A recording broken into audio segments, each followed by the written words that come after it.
고백하겠습니다. 하나님이 여기 계십니다. 그것만으로 충분합니다. 아멘. 이사를 하면서 우연하게 한 봉투를 큰 서류 봉투를 하나를 발견을 했어요. 이제 그것을 한번 열어보니까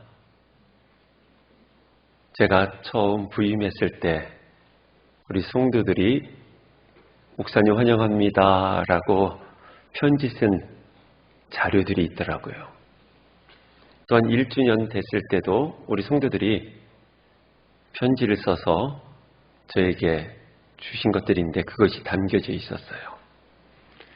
목사님 만나서 너무나 반갑습니다. 우리 교회 오셔서 참 감사합니다. 함께 아름다운 신앙생활을 했으면 좋겠습니다.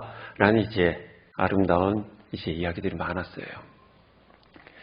그 편지를 보면서 지난 10년을 한번 뒤돌아봤어요. 간 우리 교회가 어떤 방향으로 흘러왔는지, 또한 함께 걸어왔는지, 어떠한 비전을 가지면서 우리 공동체가 성장을 해왔는지 한번 살펴봤어요. 그런 가운데 지금 계속 저희들이 역대기를 공부하다가 설교를 나누고 있었는데 이 설교를 좀 잠시 접고 2010년도 8월 1일 제가 부임한 날짜인데 그때 했던 설교 원고를 다시 보게 되었습니다.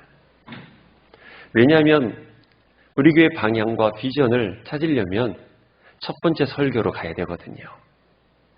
첫 번째 설교를 준비하면서 제가 한 달 동안 이 공동체가 어떠한 비전을 가지고 어떠한 공동체의 영성을 가지고 색깔을 가지면서 우리 신성교회가 나갔으면 좋겠는가라는 것을 담았던 설교가 바로 2010년도 8월 1일자 설교입니다. 그것이 바로 숨겨진 사랑이라는 제목이에요. 이 말씀대로 우리 교회가 100% 걸어오지는 못했습니다. 그러나 참 많은 지체들과 함께 몸부림치면서 건강한 교회를 만들고자 했던 것은 사실입니다. 여전히 목사에겐 부족함이 있고 목사로 인해서 아파했던 분들도 많이 있을 것입니다. 그렇지만 우리가 함께 조금씩 조율해 가면서 지체들 간의 갈등도 조율해 가면서 우린 여기까지 왔습니다. 원년의 방향을 다시 한번 우리는 다시 세우고 이제 앞으로 10년을 원년의 10년에 가졌던 그 영성과 그 비전을 가지고서 다시 한번 나아가고자 합니다. 그것이 우리 공동체가 앞으로도 계속 추구해야 될 비전이고 방향이기에 오늘 2010년도 8월 1일자 설교했던 부분을 다시 한번 오늘 나누고자 합니다. 조금은 수정을 하고 다시 한번 그 안에 저희 마음을 담아서 또한 하나님의 마음을 담아서 오늘 말씀을 나누고자 합니다.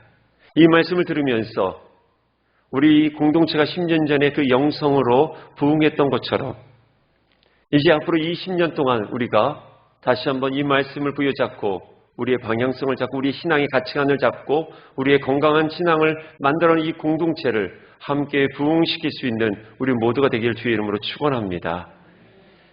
사람이라는 단어를 굳이 수학적으로 분자와 분모를 둔다고 한다면 그걸 또 약분을 하면 삶이 나옵니다. 이 의미에서 우리의 삶은 사람과의 관계로 구성되어져 있는 것이에요. 사람은 이 삶을 살아가는데 결코 이 삶을 혼자 살아갈 수 없습니다. 우리의 삶은 항상 누구와 사람과 함께 해야 합니다. 그것이 우리의 삶이에요. 아픔도 사람에게서 오고요. 그 아픔을 치유해 주는 약도 사람으로부터 옵니다. 교회도 사람으로 모인 공동체예요. 이 공동체에서 우리가 무엇을 해야 합니까? 삶을 나누는 거예요. 계속 부딪히면서 그리스도의 사랑이라는 그 윤활유를 함께 먹으면서 우리의 모습이 계속 깎이고 보듬어지면서 삶이라는 것을 만들어 가는 것입니다.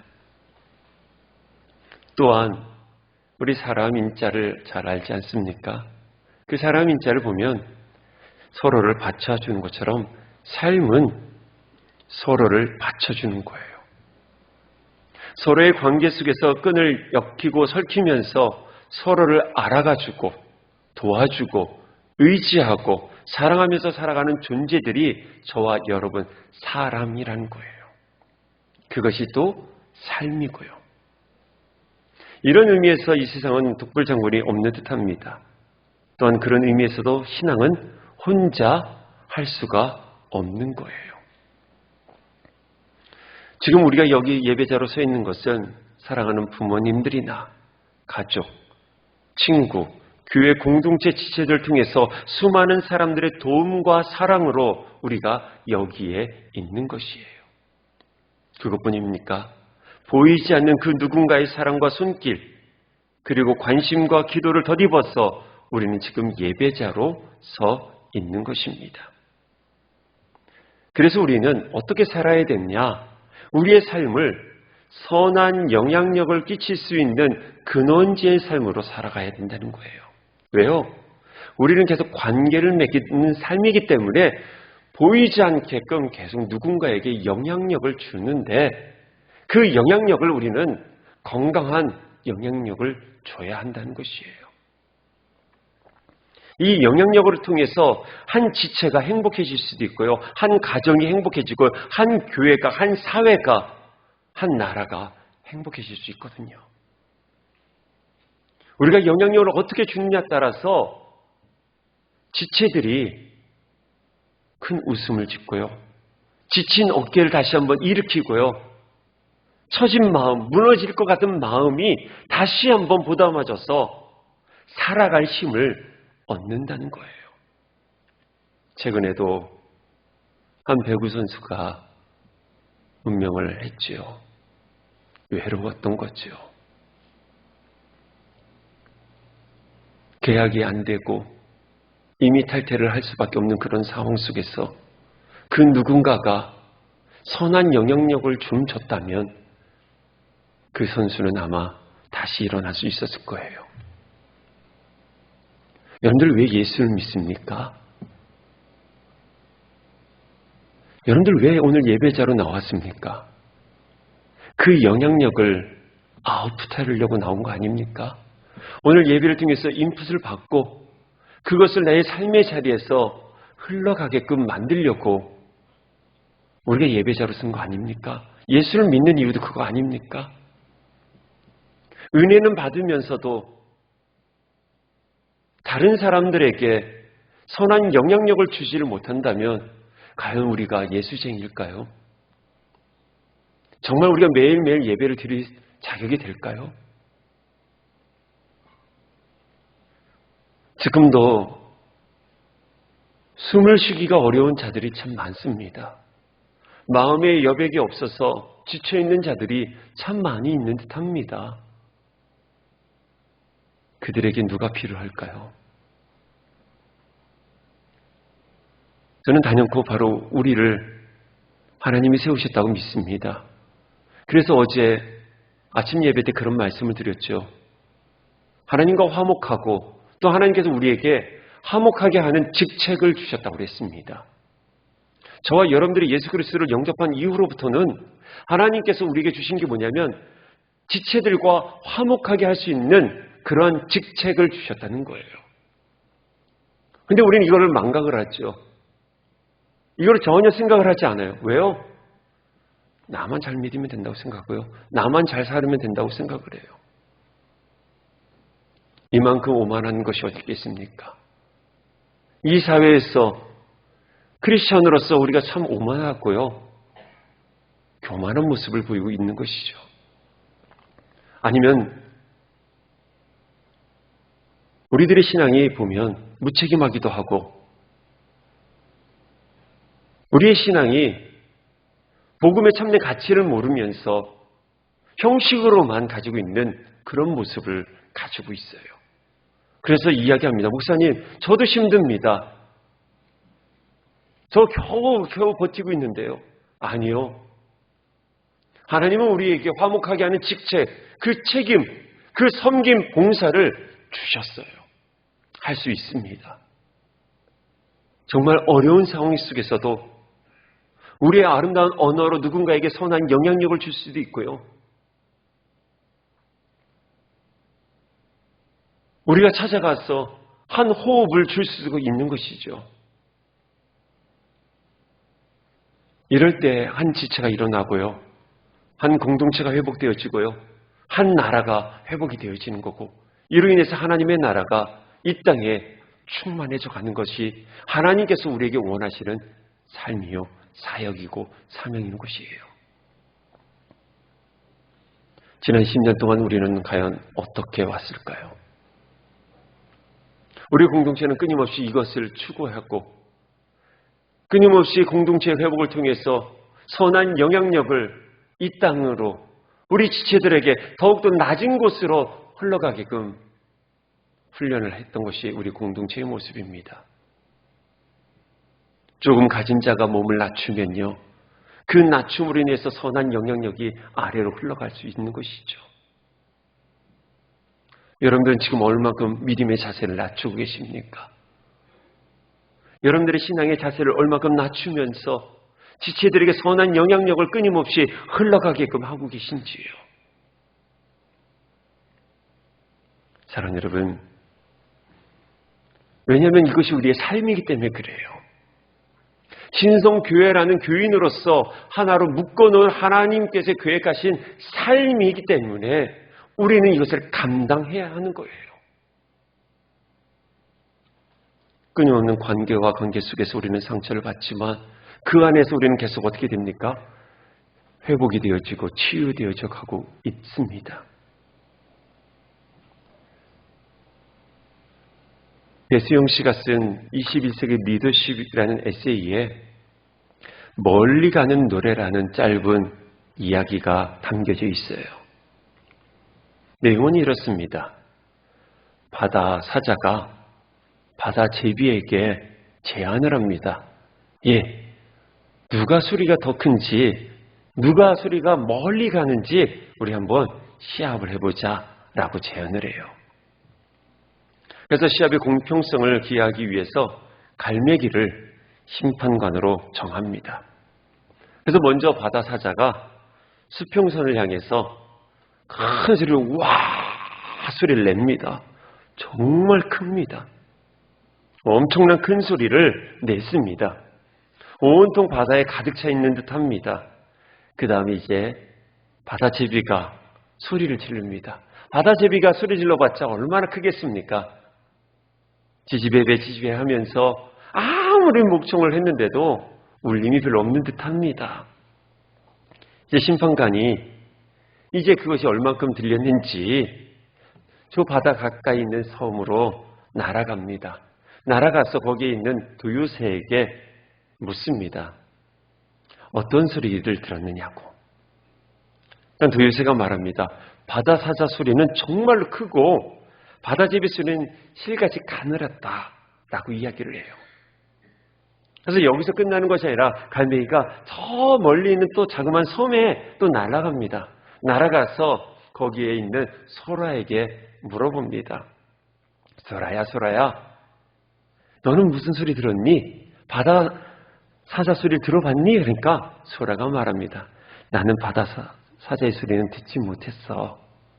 그런데 바다 제비의 지지배배지배 하는 소리는 들었어 라고 합니다. 결과적으로는 바다 제비의 승리였죠. 과연 어떻게 이 가늘픈 소리가 저 멀리까지 갔을까? 책에서는 이렇게 이야기를 합니다. 바다 제비 한 마리가 노래하니 그 노래가 흥이 나 다른 바다 제비가 또 그 지지배배 지지배하며 또 소리를 질렀다는 거예요. 하나의 소리는 바다 사자 소리보다 작았지만 함께 이어서 저 소라가 사는 섬까지 이 소리가 울렸다는 거예요. 경기 룰로 보면 반칙이지만 여기서 이야기하는 것은 관계를 말하는 겁니다. 더불어 사는 삶이 얼만큼 아름다운지를 말해주는 내용이에요. 많은 사람들이 군중 속의 고독을 심히 앓고 있으면서도 불구하고 사람들과의 분리를 더 선택을 하고 있는 시대가 바로 저와 여러분이 살아가는 시대예요. 자기만의 담을 높이 쌓아놓고서 외롭다, 힘들다 소리를 지릅니다. 그럼에도 불구하고 현장 안으로 들어오는 것을 되게 불편해하고 있는 시대입니다. 그러나 우리의 삶은 더불어 사는 삶. 신앙은 더합니다. 믿음 생활은 혼자 살아가는 것이 아니라 더불어 하는 것이에요. 그래서 하나님께서는 예수 그리스도의 핏값으로 통해서 교회를 세우신 겁니다. 이 신성교회는 더불어 사는 삶, 즉 관계를 이끌어가는 공동체인 것이에요. 이 공동체에서 서로의 신앙관을 조율하고 공동체의 비전에 맞추어서 끊임없이 갈등 속에서 끝나지 아니하고 거기서 하나님의 꿈이 나의 비전이 되게끔 만드는 것이 바로 교회인 것입니다. 이러한 신앙생활을 하는 동안 여러분들만 혼자 열심히 신앙생활을 할까요? 열심히 갈망할까요? 아닙니다. 로마서 8장 26절에는 이렇게 선포하고 있습니다.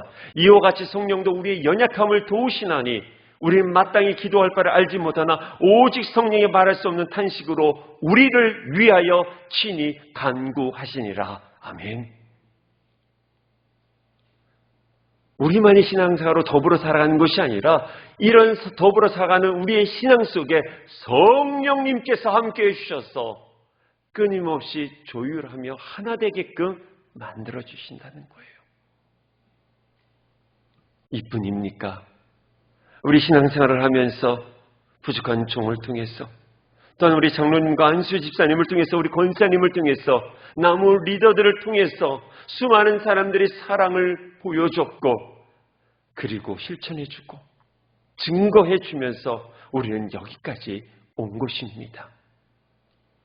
사랑하는 여러분, 우리가 여기 있는 것은 나의 믿음이 내가 좀 더 나아서 이 자리에 있는 것이 아니라 우리 안에 우리를 위해서 탄식하시는 성령님으로 말미암아 우리가 이 자리에 나온 것이고 수많은 보이지 않는 사랑과 중보 기도로 인하여서 우리가 이 자리까지 나오게 된 것입니다. 또한 지금도 이 공동체 안에 보이지 않는 하나님의 사랑이 흘러가고 성령의 역사의 기류가 흘러가면서 샘물이 끊임없이 터져 나오는 것이 바로 우리 공동체인 것입니다. 이것을 통해서 하나님께서 원하신 것이 과연 무엇일까요? 또한 앞으로 20년 동안 우리가 추구해야 될 이 교회의 방향성은 과연 무엇일까요? 간단합니다. 이것이 쉼과 회복을 주는 공동체가 되는 거예요. 쉼과 회복을 주기 위해서 절대적 필요한 것이 바로 사랑인 것이에요. 인간적 사랑이 아니라 예수 그리스도께서 우리를 위해서 주신 그 아가페적 사랑을 우리가 힘들지만 어렵지만 실천해 나가는 것이에요. 그로 인해서 숨이 막힌 사람들이 숨이 터져 숨이 쉼이 되어서 삶 속에 회복이 일어나는 것, 이것이 우리 교회가 추구하는 가치요 앞으로도의 비전인 것입니다. 이것을 위해서 오늘 본문을 우리는 접근해 보고자 합니다. 오늘 본문은 숨겨진 사랑, 끊임없이 흐르는 사랑이 나오는 본문입니다. 이 사랑을 통해서 하나님의 숨겨진 사랑도 오늘 발견할 수 있기를 간절히 소망합니다. 예수님께서 먼저 산에 오르십니다. 오르셔서 사랑하는 제자들과 함께 또한 많은 무리들과 함께 하나님의 나라에 대한 이야기를 이제 이야기를 하시고 선포하십니다. 그것이 마태복음 5장부터 7장까지예요. 이걸 신학적으로 산상수훈, 산상보훈이라도 합니다. 이 말씀을 다 마치시고 우리 주님께서 산 아래로 내려오고 있는 장면이 오늘 본문이에요. 한번 우리 상상을 해보셨으면 좋겠어요. 예수님이 지금 내려오고 있는 거예요. 아마도 가장 뜨거울 때 내려오지는 않았을 것 같아요. 개인적 생각으로는 아마 해가 기울기울 넘어가는 그 시간대 아닐까 생각이 되어집니다. 떨어져는 해를 등을 쥐고서 예수님께서 내려오고 있는 거예요. 얼마나 아름답습니까? 예수님의 길을 축복해 주는 것처럼 강렬한 태양이 고개를 숙이면서 예수님의 길을 비춰주고 있어요. 기나긴 그림자가 이제 드러났겠죠. 그 속에서 많은 사람들이 예수님의 이야기로 꽃을 핍니다. 지금까지 들어보지 못했던 말씀, 제사장이나 선지자 아니면 율법자들이 말했던 거랑 전혀 다른 너무나 신비로운 말씀을 들었어 라고 하면서 수많은 사람들이 이야기 꽃을 피면서 함께 내려오고 있을 것입니다. 그것이 얼마나 아름다울까요?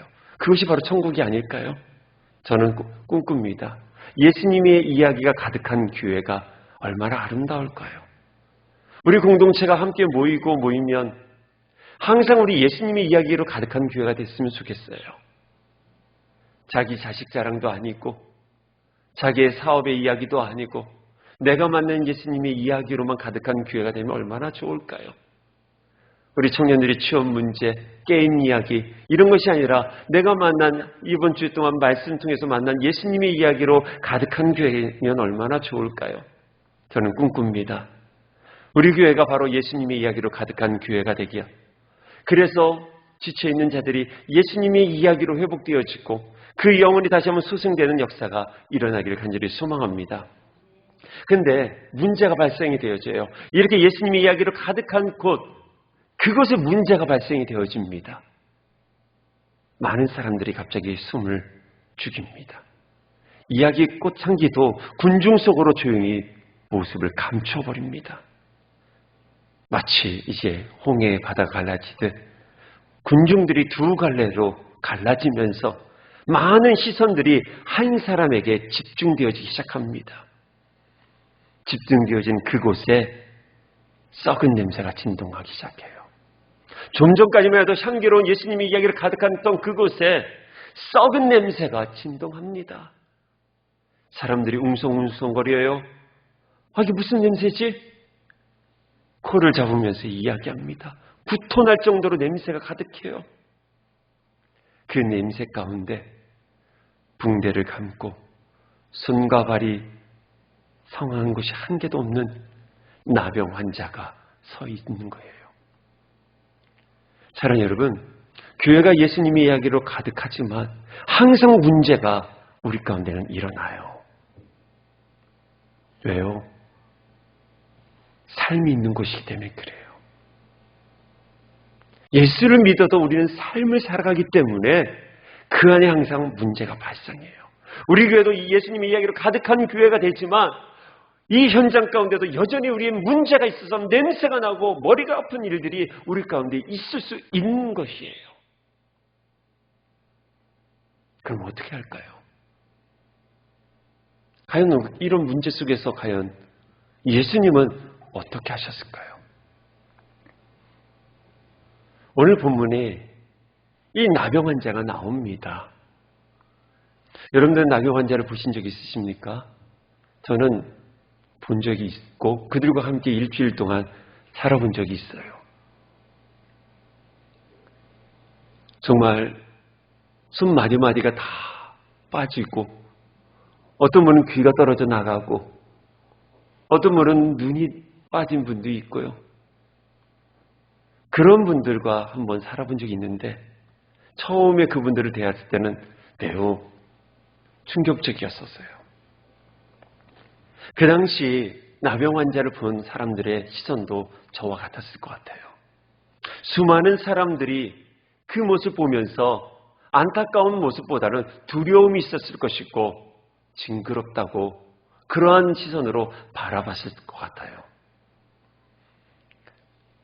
좀 전까지만 해도 예수님의 이야기로 가득 차서 사랑이 너무나 많았던 그 시선들이 이제는 그 사랑의 시선이 아닌 자비가 없는 시선이 되었고 그 누구도 환영하지 않는 그런 눈빛으로 그 나병 환자를 바라봤을 것 같아요.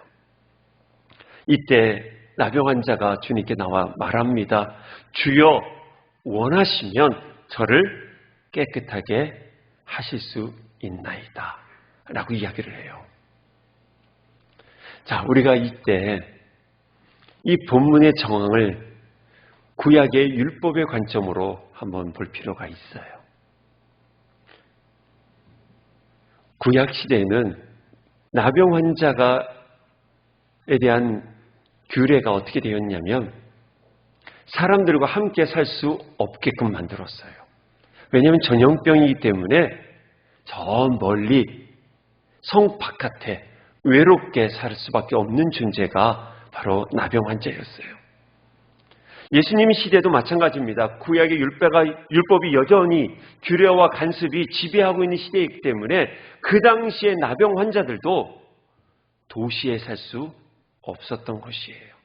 레위기 13장 40절을 보면 이렇게 말씀하고 있습니다. 문둥병자는 옷을 찢고 머리를 풀며 윗입술을 가리우며 외치기를 부정하다 부정하다 라고 말을 해야 되는 거예요. 어떻게 하냐면요, 옷을 찢고 윗입술을 가리고서 침이 튀기면 안 되니까 어쩌면 우리나라 지금 이 코로나와 비슷한 거죠. 말합니다. 부정하다 부정하다 하면요 저쪽에 오는 사람이 피해 가야 되는 거예요. 그래서 그 다음 성경 말씀이 이렇게 기록되어 있어요. 병이 있는 동안, 나병이 있는 동안 늘 부정하기에 혼자 살되 집 바깥에서 살지니라 라고 성경에 규정하고 있어요. 그러니까 나병 걸리면 어떻게 해요? 집에서 떠나야 돼요. 지금처럼 격리시설이 좋지도 않고 어디로 가야 돼요? 광야로 가야 돼요. 그런 골짜기 같은 데 가서 홀로 살아야 되고 아니면 나병 환자들끼리 모이는 그런 촌에 모여서 살아야죠. 우리 청주도요. 나병 환자들이 모여 살았던 동네가 있어요. 두 군데가 있었거든요. 내수 쪽에 가는 쪽에 하나 있고 가덕 쪽에 있었고요. 제가 갔던 곳은 여수에 있는 애양원이었었어요. 그렇게 사회가 따로 이렇게 집단 격리를 시켜놨어요. 구약시대도 마찬가지였고 신약도 마찬가지일 것입니다. 동네 바깥에서 살 수밖에 없는 거예요. 그래서 나병 환자에게서는 사회생활을 할 수 없는 존재예요. 사회생활을 할 수 없다는 것은 뭡니까? 사회에 대한 정보를 듣지 못한다는 거예요. 격리되었기 때문에 자기들끼리 살다가 굶주려 죽든지 병이 심해서 그렇게 죽을 수밖에 없는 존재들이 바로 나병 환자들이었어요. 칠흑같이 어두움보다도 그들에게는 사람들의 시선이 더 무서웠을 것 같아요. 혹시 여러분들도 그런 입장이 있은 적이 있지 않습니까? 어떤 일로 인해서 사람들의 시선이 그 상황보다 더 아플 때가 있어요. 그래서 사람을 피하고요. 사람이 모이는 곳에 나가지 않는 그러한 일들이 우리 주변에도 있듯이 나병 환자들은요. 사람들의 눈빛이 더 어둡고 무서웠어요. 어쩌면 정겹게 다가오는 사람들이 더 부담스럽고 그들의 목소리가 심판의 소리처럼 느껴질 수 있었을 것 같아요. 크게 울지도 못하는 그런 사람들.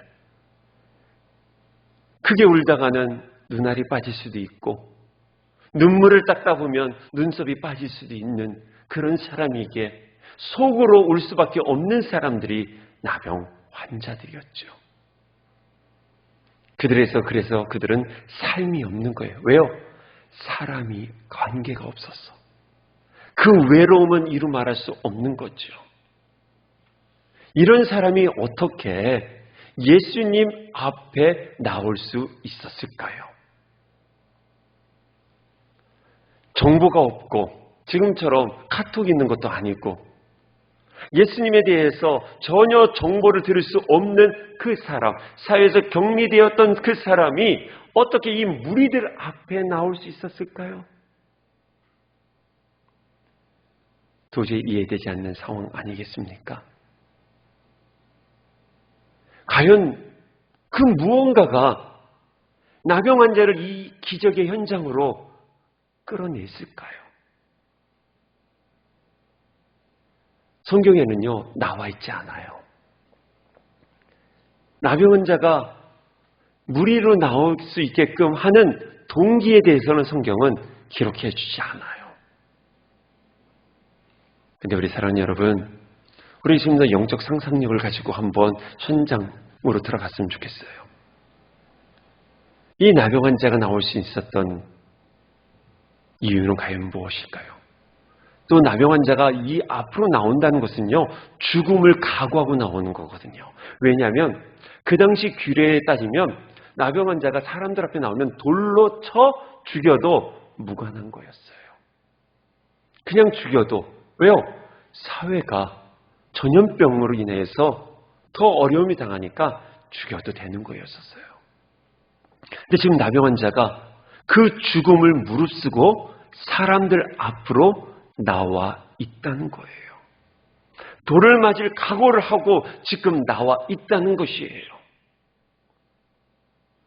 나병 환자가 몰라서 나왔을까요? 아니요. 이런 상황을 다 알고 있어요. 왜냐하면 나병 환자가 되었을 때 제사장이 그것을 규정을 해줘요. 이게 나병 환자인지 아니면 그냥 피부병인지 규정을 해주는 거예요. 그러면 그 규정을 내리면서 율법에 대해서 제사장이 정보를 줘야 돼요. 너는 이제 이래서 나병 됐으니까 날 때까지, 회복이 될 때까지는 성 바깥에 나가야 되고 너는 사람들 앞에 나오면 안 된다라는 규례를 제사장이 다 이야기를 해줘야 되거든요. 이 모든 것을 알고도 지금 어려운 상황을 극복하고 지금 예수님 앞에 나와 있다는 거예요. 과연 이 나병 환자가 예수님께 나오게끔 했던 힘은 과연 무엇일까요? 어떻게 이 자리에 나올 수 있을까요? 저는 10년 전에 바로 이렇게 설명을 해드렸습니다. 나병 환자가 병이 낫기 위해서 나을 수 있다는 확신보다도 누군가의 강권적인 사랑 때문에 나왔다라는 거예요. 사랑. 숨겨진 사랑. 사랑은요, 불꽃보다 뜨겁기 때문에 죽음보다 강한 것이 사랑이기에 이 나병 환자는 숨겨진 그 사랑으로 인하여서 죽음을 각오하고 여기 나온 것이에요. 사랑하는 여러분, 나병 환자는 일반 사회의 소리를 듣지 못합니다. 근데 이 소리를 과연 어디서 들었을까요? 바로 이 나병 환자를 사랑하는 그 누구로 인하여 들은 거예요. 정확하게 사랑하는 사람이 부모인지 형제인지 친구인지 사랑하는 애인인지는 정확히 알 수는 없지만 나병 환자를 끝까지 포기하지 않고 사랑하는 사람이 있었다는 거예요. 나병 환자가 홀로 있을 때 성경의 탈무드 같은 걸 보면 가족들이 이 나병 환자 있는 그 처소 근처까지 먹을 거를 갖다 놓습니다. 그러면 나병 환자들이 그 상황을 보고 와서 먹을 걸 가져가요. 왜냐하면 농사를 지을 수 없기 때문에. 저는 바로 그 접촉점에서 대화가 있지 않았을까라고 생각을 해봅니다. 정확하게 이름도 성도 나오진 않지만 이 나병 환자를 너무나 사랑했던, 이 나병 환자를 포기하지 않았던 그 사랑에, 숨겨진 사랑을 가지고 있었던, 선한 영향력을 끼치는 근원지의 삶을 살고 있는 그 삶을 살아간 그 한 사람이 바로 이 나병 환자에게 예수님의 이야기를 해주지 않았을까라고 저는 상상해 봅니다. 사랑하는 여러분, 우리가 오늘 여기에 있는 것도 그렇지 않습니까? 누군가가 그 사랑을 전해줬기 때문에 우리는 오늘 예배자로 나온 거예요.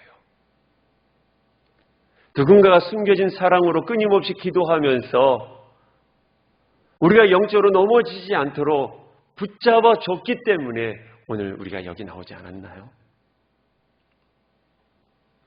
사랑하는 여러분, 오늘 숨겨진 사랑을 가진 사람처럼 우리 공동체가 이런 숨겨진 사랑을 가진 사람이 계속해서 세워진다면 이곳에 하나님의 나라가 임하지 않을까요?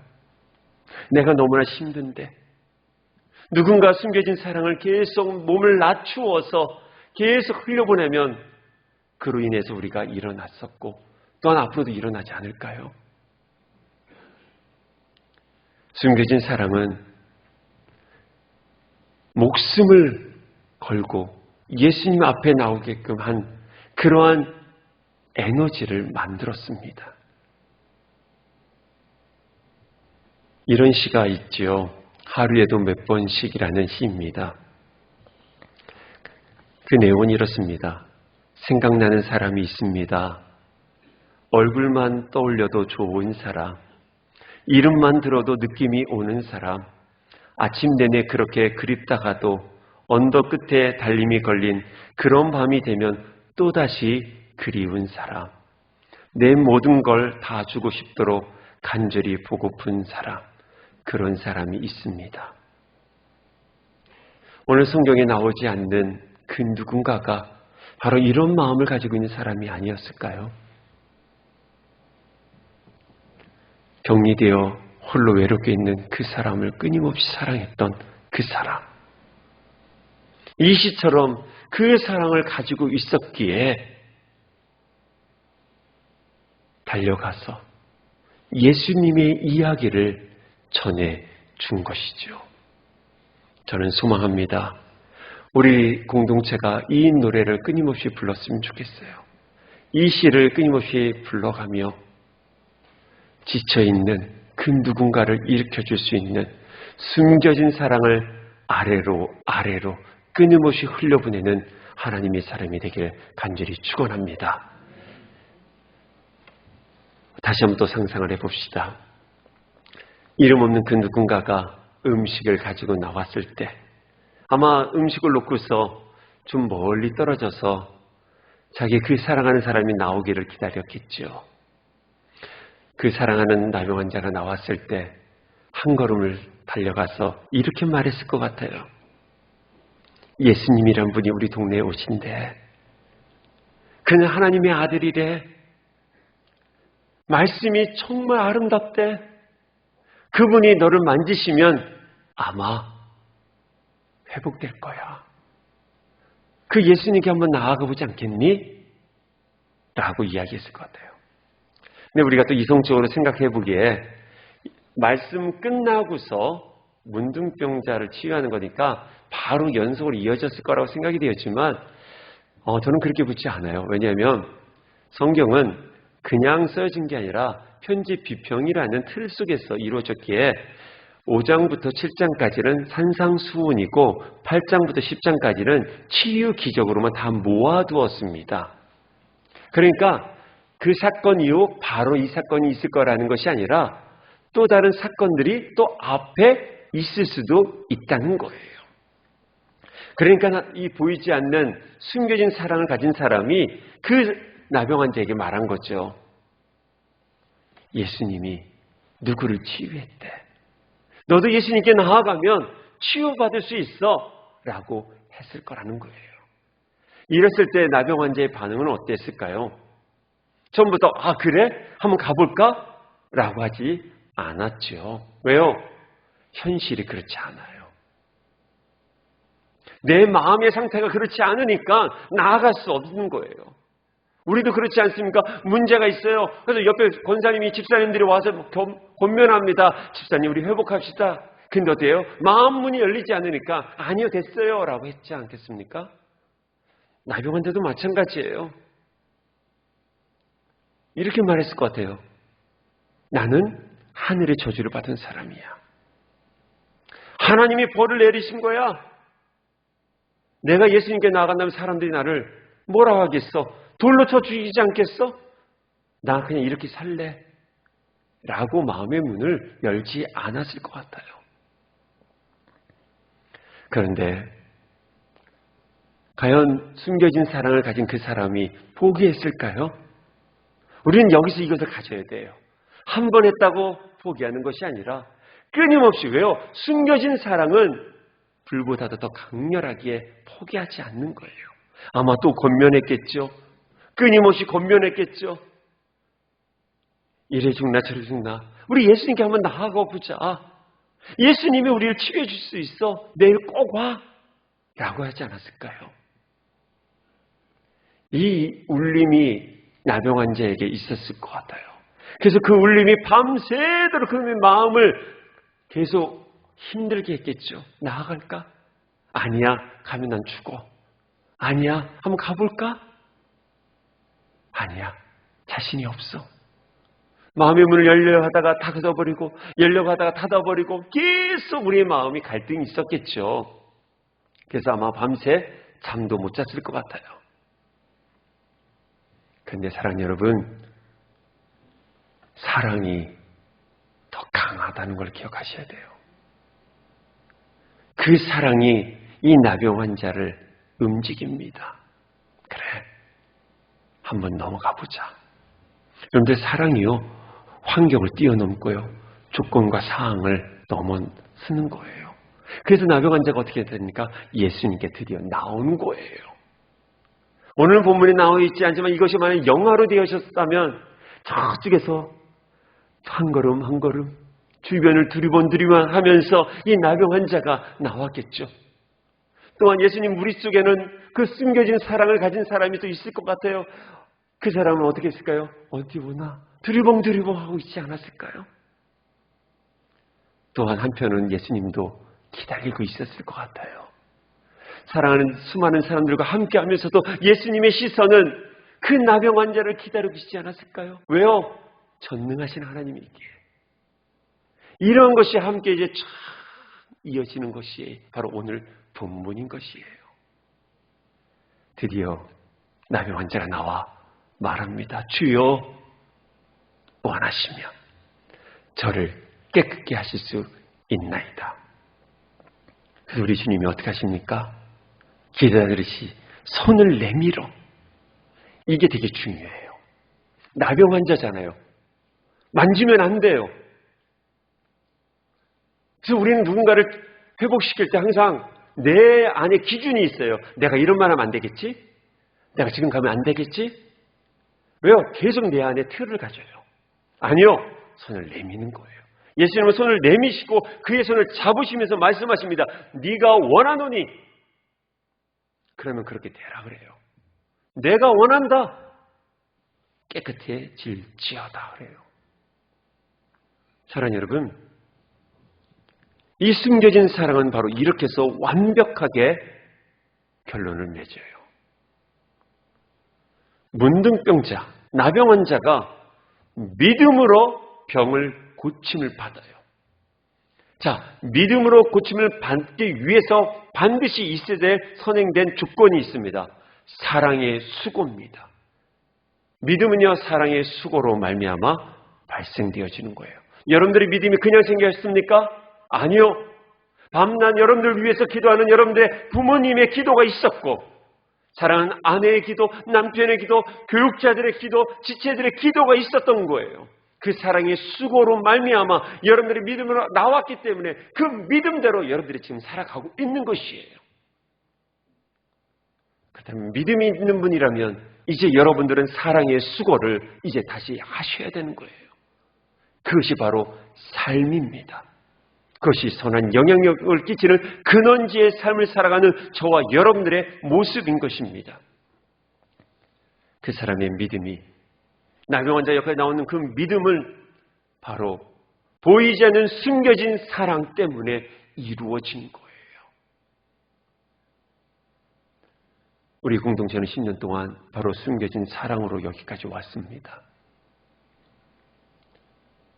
교회를 위해서 끊임없이 기도했던 수많은 하나님의 사랑으로 인하여서 계속 그 기도가 이곳으로 모아지기 시작을 했습니다. 수많은 종들의 땀들이 모아지기 시작을 했습니다. 수많은 주의 종들이 갖고 있는 열정이 모아지기 시작을 해서 정말로 연약했던 우리 신성교회가 영적으로 나병이 가지고 있는 문둥병을 가지고 있었던 우리 자그마한 공동체가 믿음으로 치유를 받고 우리는 여기까지 오게 된 것입니다. 이제 다시 우리는 꿈을 꾸고 비전을 세워야 합니다. 다른 것을 세우는 것이 아닙니다. 원년에 가졌던 그 메시지, 숨겨진 사랑을 실천해 나가는 예배자로 우리가 서야 되는 것입니다. 사랑하는 여러분, 지금도 숨을 쉬지 못하고 있는 우리 지체들이 우리 주변에 너무나 많이 있습니다. 상황과 여건 때문에 영적인 나병을 가지고 있어서 자기 스스로 마음의 문을 닫고 자기 혼자 격리되어지면서 살아가고 있는 우리의 지체들이 너무나 많이 있습니다. 사랑하는 여러분, 우리가 회복되어서 여기까지 온 것처럼 이제 여러분들이 숨겨진 사랑을 실천해 주십시오. 이것이 우리가 감당해야 될 사명이에요. 화목하게 하는 집체, 그걸 우리에게 주셨기에 보이지 않게 찾아가서 위로해 주시고, 특히 영적으로 방황하고 있는 가난한 성도들 우리 주변에 너무나 많이 있습니다. 그들에게 숨겨진 사랑을 흘려보내십시오. 그래서 그들이 분명히 돌아올 것이고 그들이 다시 또 믿음으로 회복되어 치유함을 받아 그들 또한 다시 숨겨진 사랑의 실천자로 상처 입은 치유자로서의 사명을 감당할 것입니다. 우리 이것을 꿈꾸면서 앞으로의 10년을 우리 함께 멋진 신앙생활을 해나가며 이 아름다운고 너무나 좋은 이 예배당을 하나님께서 사용할 수 있도록 우리가 헌신적으로 봉헌하고 또한 이 교회가 이 지역에 있음으로 말미암아 이 지역이 더욱더 복음을 통해서 복된 지역으로 변화되어지는 것을 우리 함께 바라볼 수 있는 우리 공동체 되기를 주임으로 축원합니다. 기도하겠습니다.